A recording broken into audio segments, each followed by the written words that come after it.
pettymys on aikamoinen.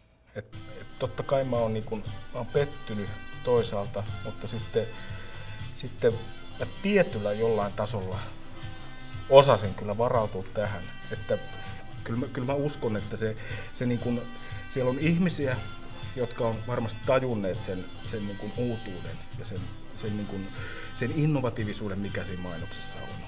Ja sitten on taas toisenlaisia päättäjiä, jotka ei yksinkertaisesti kykene ymmärtämään, mistä tässä on kysymys niin kuin sillä struktuurin tasolla. Että siinä näytetään niin kuin ihmisiä niin kuin alasti tai vähemmissä vaatteissa kuin mitä on niin kuin suomalaisissa mainoksissa ja televisiossa totuttu näkemään, niin jos nämä ihmiset olisi vähän seurannut laajemmin tätä kuviota ja sen kehittymistä niin kuin kansainvälisesti, niin kyllähän ne ymmärtäisi sen, että tässä ei ole mitään outoa, jos sitä katsoo tämmöiseltä niin kuin yleiseurooppalaiselta niin kuin kantilta,